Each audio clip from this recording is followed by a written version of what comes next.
सातारा आणि म्हाडा लोकसभेसाठी उद्या मतदानाची प्रक्रिया पार पडणार आहे। त्याकरता मतपेट्या गावोगावी पोहोचवायला सुरुवात झाली आहे। यासाठी एसटी महामंडळाच्या वतीने 427 गाड्या उपलब्ध करून देण्यात आल्यात। उद्या तब्बल 3025 मतदान केंद्रांवर मतदान पार पडेल।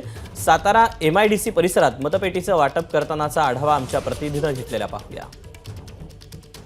मतपेटे घेऊन आता गावोगावी गाड्या जायला सुरुवात झालेली आहेत। आपण पाहतोय राज्य शासनाच्या परिवहन विभागाच्या ह्या सर्व ज्या गाड्या आहेत हे आता मतदान केंद्रावर पोहोचत आहेत। साधारणपणे दुपारच्या सुमारास ह्या सर्व गाड्या ज्या आहेत त्या वेगवेगळ्या मतदान केंद्रांवर पोहोचतील आणि उद्या सकाळी 7 वाजल्यापासून उद्या संध्याकाळी 6 वाजेपर्यंत नागरिकांना आपलं मतदान करता येणार आहे।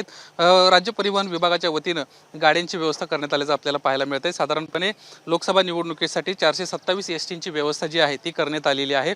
सातारा माडा लोकसभा मतदारसंघासाठी उद्या मतदान पार पडतंय आणि हे दोन्ही लोकसभा मतदारसंघाचा भाग जो आहे तो सातारा जिल्ह्यामध्ये येतो आणि त्यामुळेच ही व्यवस्था या ठिकाणी करण्यात आल्याचं पाहायला मिळतंय। सातारा जिल्ह्यातून आज सकाळी 7 वाजल्यापासूनच सर्व जे मशीन्स घेऊन आहेत ही सर्व मंडळी जाताना आपल्याला पाहायला मिळते।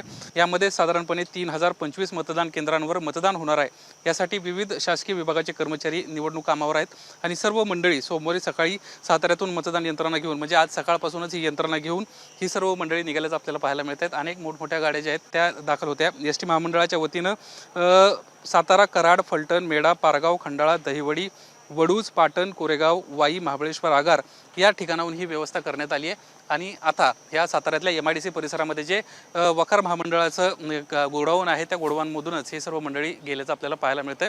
दिवसभरामध्ये या ठिकाणी मतदान केंद्र ज्या मशीन्स आहेत त्याचं वाटप होत होतं आणि आता हे वाटप पूर्ण झालं आहे आणि सर्व मंडळी आता मतदान केंद्रावर आपल्याला पोहोचताना पाहायला मिळतील। उद्याचा लोकशाहीचा महत्त्वाचा दिवस आहे आणि त्यासाठीची ही सर्व यंत्रणा जी आहे ती प्रशासकीय यंत्रणा सज्ज झाल्याचं आपल्याला पाहायला मिळत आहे। काही वेळातच यंत्रणा आपापल्या ठिकाणी पोहोचेल आणि उद्या सकाळी 7 वाजल्यापासून मतदान पार पडेल।